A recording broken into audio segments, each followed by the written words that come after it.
Good evening, ladies and gentlemen. Where is the evidence? I'm your host, Quianna Canada, and this evening we are going to be discussing Marco Rubio's Cuba report. It's called Cuba, the Capital of the 21st Century Communism report that was published, I think, yesterday. And I take issue with some of the allegations within that report, specifically the allegation that the Student Nonviolent Coordinating Committee embraced, allegedly, armed militancy, and that Stokely Carmichael embraced political violence. These are two claims within the report that Marco Rubio did not fact check, one, and two, it's not supported by citations. And so I have taken screenshots of these statements within that report in case it is updated, but at this moment,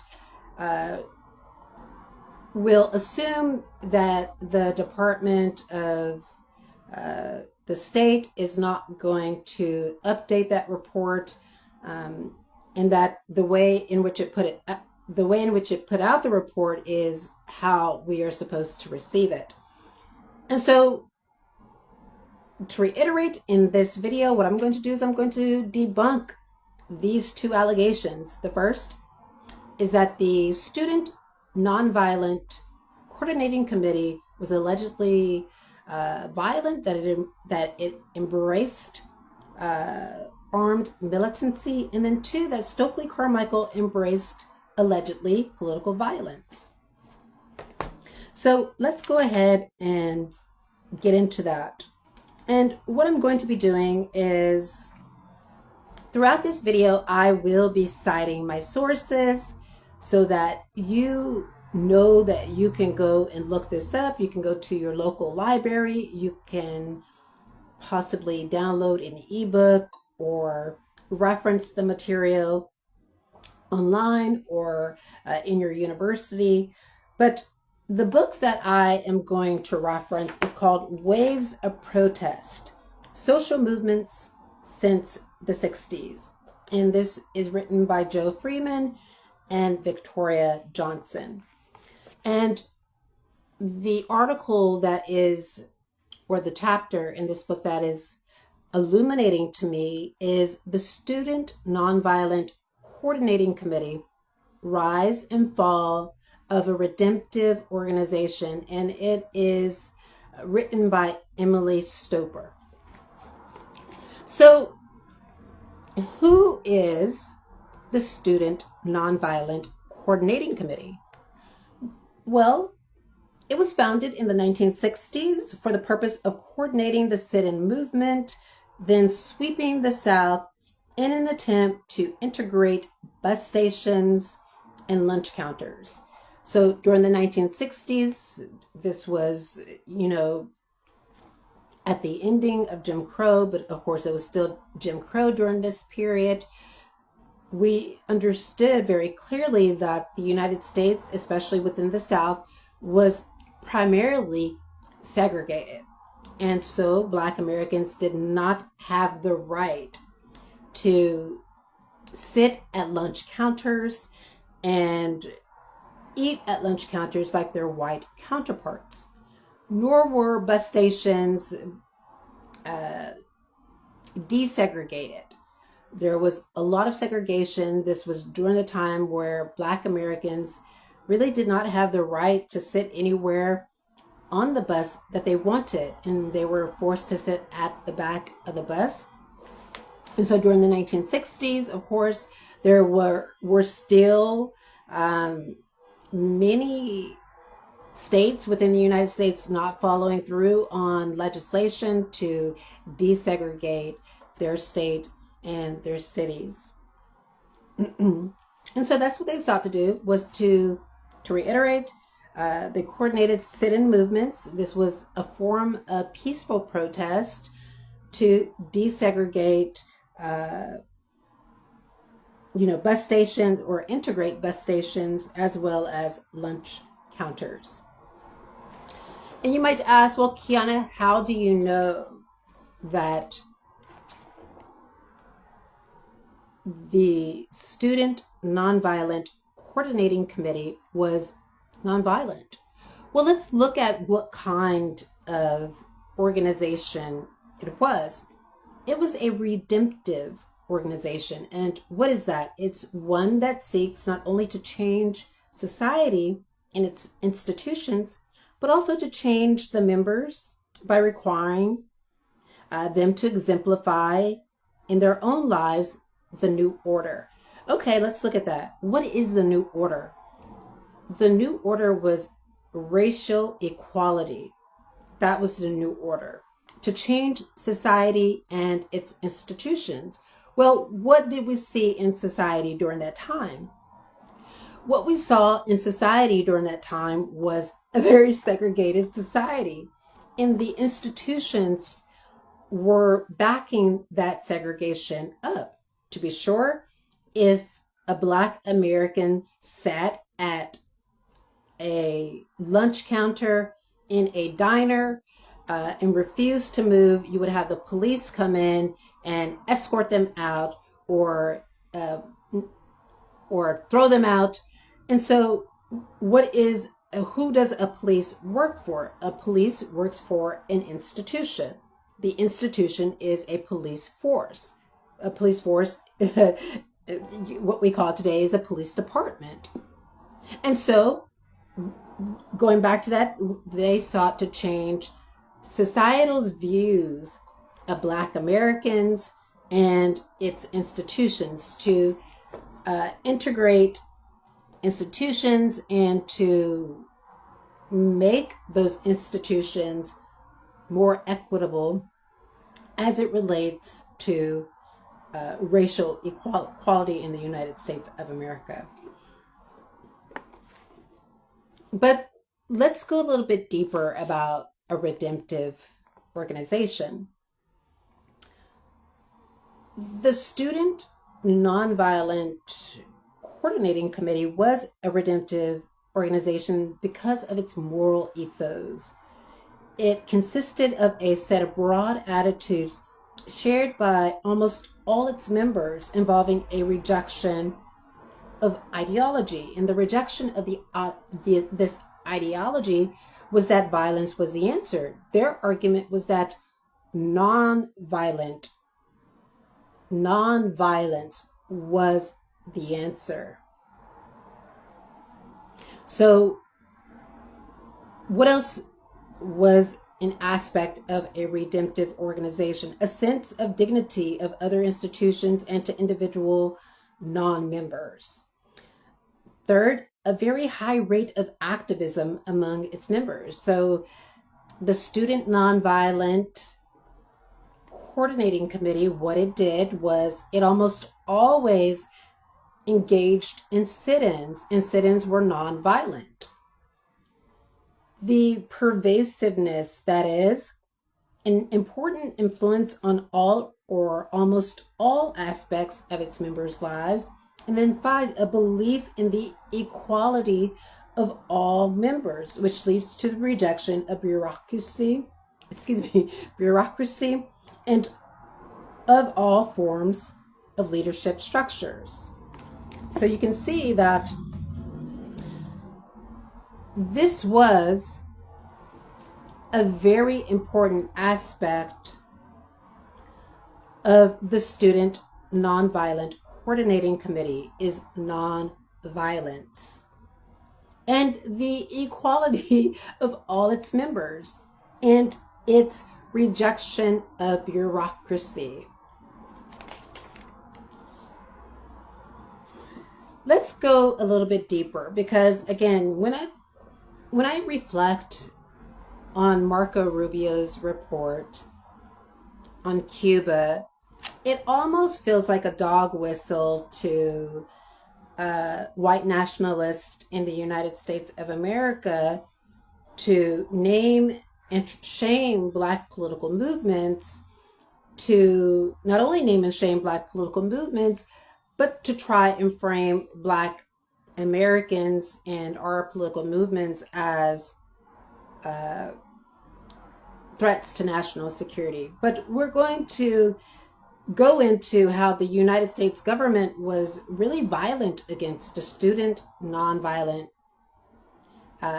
Coordinating Committee and their response to that. So you may ask, well, Quianna is a redemptive organization, but was there anything else? Because Marco Rubio is making it appear as if it was cult-like or sect-like, or that it was like this sect that was engaged in political violence. But no, Stoper argues that for the Student Nonviolent Coordinating Committee, it was not a sect. It was a political organization, and its political goal was racial justice. That was central to its existence. That was its thesis, was racial justice. Nothing more. And you may say, well, Quianna, I'm looking at this report, and Marco Rubio is saying that the Student Nonviolent Coordinating Committee was violent. And I would argue that in the report, yes, there are certain pieces of information where he does acknowledge that it wasn't violent, but he's making the argument that it turned violent, which was not true. And to reiterate, that's not supported by evidence. In the report, you can see where Marco Rubio cites his sources in certain places, but with these statements, it's not cited by evidence. And so let's go into what really happened. Is Marco Rubio and the Department of State telling the truth about the Student Nonviolent Coordinating Committee, or is it being dishonest by putting out disinformation and misinformation? Almost every Student Nonviolent Coordinating Committee member was jailed at least once in the next few years, so during this time, on such charges as disturbing the peace or parading without a permit. Going to jail became almost an initiation rite. So when we look at U.S. history, its legacy of mass incarceration, we can tell that almost all Black Americans have been incarcerated, because this was the modus operandi of the United States to build on the legacy of slavery and to deny Black Americans our liberty. And so, to reiterate, going to jail became almost an initiation rite. But with Black Americans today, because this has been used to persecute and oppress us, we have taken a step back, because we, as political bodies and as activists and as conscious human beings, we don't like to be incarcerated. And so while during the 1960s, this really was an initiation rite for the SNCC members, today, how this is different is that most Black Americans are not taken to the streets because we don't like to go to jail. Let's move on. The United States claims, Marco Rubio claims that the SNCC under Stokely Carmichael was violent and that they dropped the nonviolent from their title. But is that true? Is that true? No. And here's the evidence. Nearly every male SNCC member and many females have been beaten either in jail or on the street. SNCC offices were firebombed, its members were shot at and sometimes hit, and many of its close associates were also murdered. So do you see what the United States did? It firebombed their offices. It engaged in extrajudicial execution of their members, and it assaulted them. So when we look at it, were the Student Nonviolent Coordinating Committee, were they the aggressors, or was the U.S. government and its apparatuses the aggressor? Were they violent? I would argue that it was the U.S. government. To be sure, through all of this, SNCC was almost entirely nonviolent. Not in principle, but out of tactical necessity. What does that mean? Not out of principle, but out of tactical necessity. It means, ladies and gentlemen, that the SNCC knew that they couldn't go up against the U.S. government or its vigilantes. It couldn't go up against them, and therefore they chose tactical nonviolence.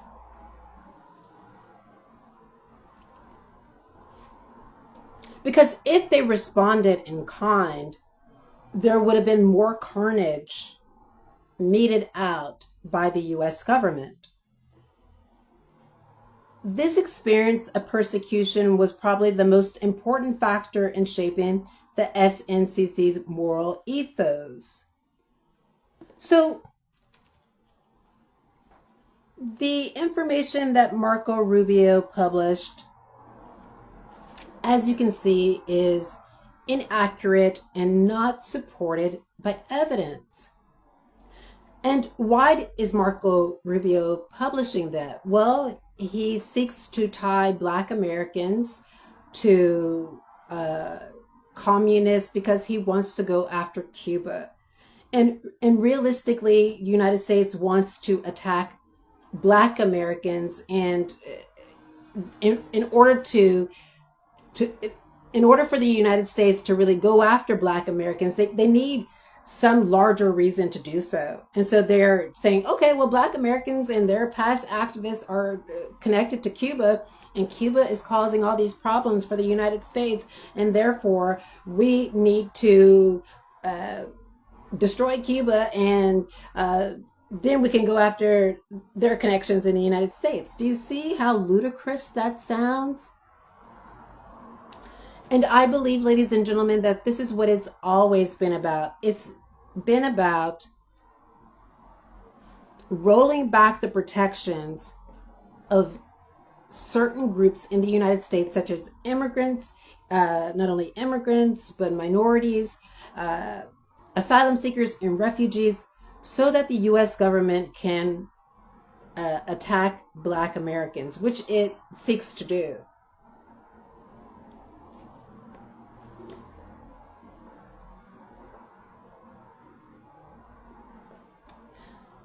I want to go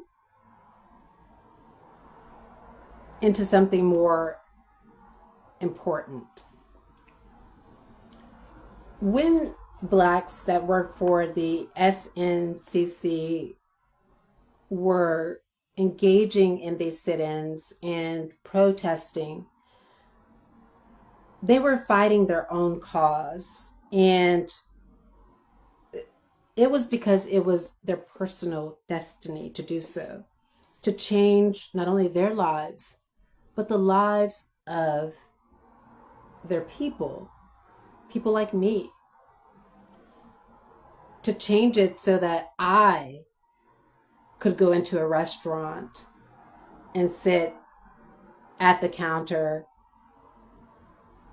if I chose to change it where when I got on the bus, I could ride anywhere that I wanted to on the bus without having to be humiliated and intimidated by the dominant society instructing me to get up and move to a different seat or to move to the back of the bus. They didn't do this only for themselves. They did it so that people like me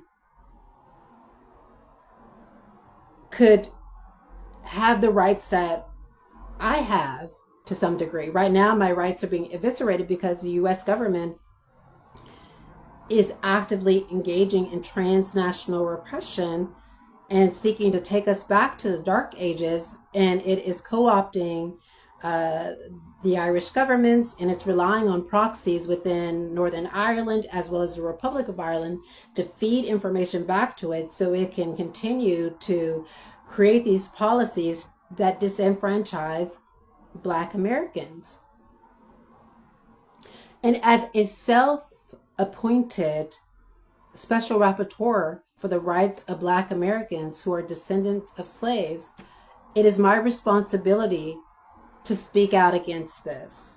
It's my responsibility to speak out against the Trump administration and Marco Rubio when they're violating the human rights of descendants of slaves. Now that we have covered that landscape and we have really deeply reflected on it, there was I believe, going in deeply into this area of